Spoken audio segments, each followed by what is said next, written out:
Alors dans cette vidéo, on va parler de la charge d'un condensateur. Le condensateur, on en a déjà parlé dans une vidéo où on a parlé du conducteur ohmique et du condensateur justement. Et on avait vu que, en fait, au niveau de ces armatures, des charges vont s'accumuler de part et d'autre. Donc on peut le charger et on peut même l'utiliser après une fois qu'il est chargé. On verra ça dans une autre vidéo. Donc pour commencer, voici le schéma de la charge d'un condensateur. Donc pour le charger, il faut déjà une source de tension, qui est ici un générateur de courant continu. Sa tension, ce sera tout le temps grand E, donc c'est une tension continue. Ensuite, une résistance et donc un condensateur, le tout en série. Le courant, on l'oriente dans le même sens que la flèche de tension du générateur, puisque justement c'est un générateur, donc on le représente en toute logique en convention générateur. Et puis ensuite, résistance et condensateur, enfin je devrais dire conducteur ohmique et condensateur, ce sont deux récepteurs, et du coup on va les représenter en convention récepteur, donc on a bien des flèches de tension qui sont à l'opposé du courant, de la flèche du courant. Donc la tension du conducteur ohmique, on va l'appeler UR, et la tension du condensateur, on va l'appeler UC. Si je me trompe de temps en temps entre conducteur ohmique et résistance, c'est que à une époque que vous n'avez peut-être pas connue, on mélangeait un peu les deux. Maintenant, c'est vrai qu'on essaie de distinguer les deux.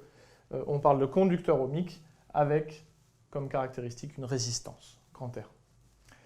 Grand 2, la loi d'Émaille. Alors, on va utiliser la loi d'Émaille dans ce circuit. Je choisis un sens de rotation horaire, et donc, tu te rappelles, quand tu rencontres une flèche de tension dans le même sens que ton sens de rotation, tu lui affectes un plus, et sinon un moins.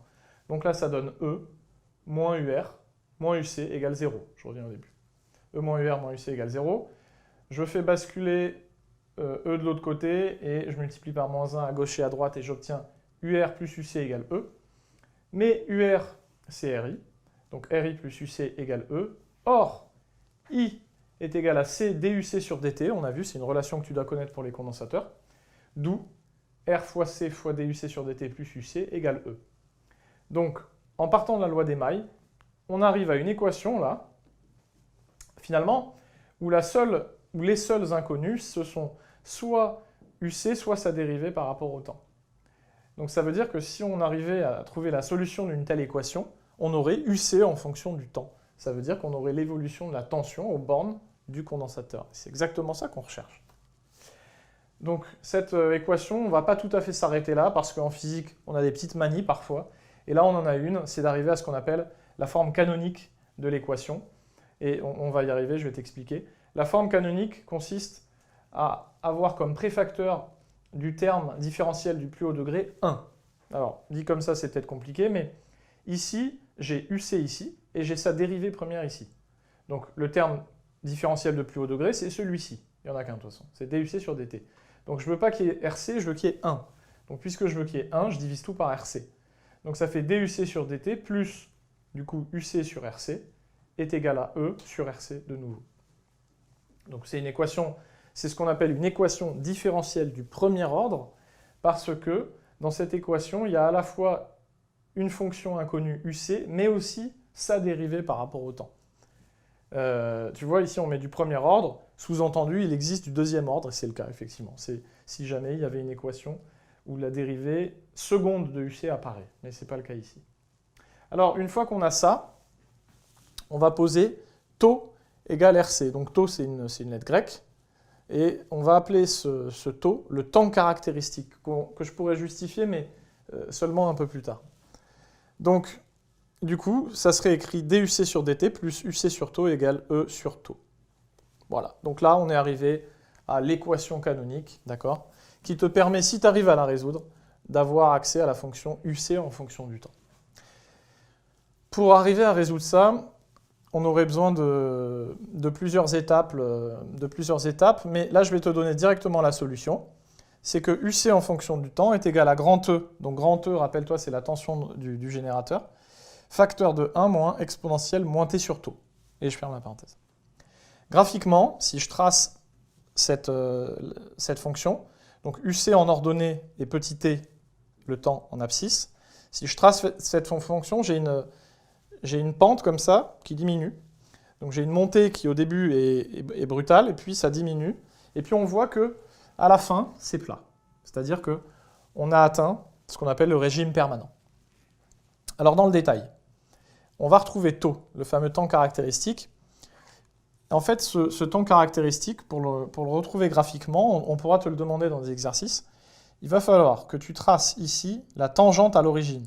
Donc tu prends ta règle et tu cherches la tangente au niveau de l'origine, c'est-à-dire du début de la courbe. Tu traces la tangente en pointillé. Quand cette tangente coupe l'asymptote horizontale, c'est-à-dire grand E, que j'ai fait elle-même en pointillé, à ce moment-là, tu vas chercher verticalement sur l'axe des abscisses, puisque c'est l'axe des abscisses, le temps, tu vas aller chercher cette intersection, et cette intersection, c'est taux. Voilà, donc graphiquement, tu peux accéder à la valeur de taux. Et alors, pourquoi taux, c'est un temps caractéristique? C'est parce que plus la valeur de taux est petite, plus ça signifie que ta charge va avoir lieu rapidement. Et que vaut précisément la tension UC à l'instant taux? Pour cela, il faut aller voir ce que vaut le point là, jaune au niveau de t égale taux. Donc je prolonge ici, horizontalement, jusqu'à couper l'axe des ordonnées. Et la valeur, c'est 0,63 fois E. Donc ça veut dire qu'à l'instant t égale taux, la tension UC, elle n'a pas encore atteint sa valeur maximale, bien sûr, mais elle en est à 63%. 0,63 fois E. Cette première zone, durant laquelle la tension aux bornes du condensateur évolue, même si tu vas me dire, oui, ici, ça n'a plus l'air d'évoluer beaucoup, cette première zone est appelée régime transitoire. Puis après, il y a une deuxième zone qu'on appelle le régime permanent, une fois que la tension, finalement, est constante. Alors, on évalue, souvent, tes profs te diront qu'on peut considérer qu'à partir de 5 fois taux, on va avoir une tension constante, puisqu'en effet, à 5 taux, UC a atteint 99% de sa valeur finale qui est grand E. Donc à partir de 5 taux, on peut considérer qu'on est en régime permanent. Alors justement, comment calculer le pourcentage de charge du condensateur? Et ce sera la dernière partie de cette vidéo. Le pourcentage de charge, en fait, c'est quoi? C'est le ratio entre la charge maintenant, c'est-à-dire à l'instant T, divisé par la charge maximale que peut avoir ton condensateur. C'est ce ratio qui va te donner le pourcentage de charge. Pourquoi j'ai mis t qui tend vers l'infini? Parce que la charge maximale, en fait, elle est obtenue quand t tend vers l'infini. C'est-à-dire, si on arrivait à regarder ce qui se passe quand t tend vers l'infini, c'est là où la charge serait vraiment complète. Donc, Q, c'est C fois UC. Ça, c'est une relation caractéristique du condensateur. Et Q, quand t tend vers l'infini, c'est aussi C fois UC. Sauf que dans un cas, c'est UC à t, et l'autre, UC à t qui tend vers l'infini. Donc les C se simplifient. Et finalement, on en arrive à dire que le pourcentage de charge, c'est tout simplement UC, donc la tension aux bornes du condensateur à l'instant T, divisé par la tension au condensateur quand t tend vers l'infini. Et donc ça, c'est le pourcentage de charge à l'instant T. Par exemple, on va prendre un instant, c'est quand t est égal à taux. Donc là, quand on en est là au niveau du temps, que vaut le pourcentage de charge? Ça vaut la tension à cet instant, donc la tension à t égale taux. Que vaut la tension UC à t égale taux? Ça vaut 0,63 fois E. Donc 0,63 fois E, divisé par UC quand t tend vers l'infini. Que vaut UC quand t tend vers l'infini? C'est la valeur asymptotique, c'est grand E. Comment je le sais? Parce que l'exponentielle, quand t tend vers l'infini, exponentielle de moins t quand t tend vers l'infini, ça fait 0. Donc ce terme-là disparaît. Il ne reste plus que E fois 1, ça fait E. Donc UC quand t tend vers l'infini, ça vaut E. Donc je divise par E. Les deux E se simplifient et il reste 0,63, ce qui fait 63%. Donc à t égale taux, le pourcentage de charge du condensateur, c'est 63%.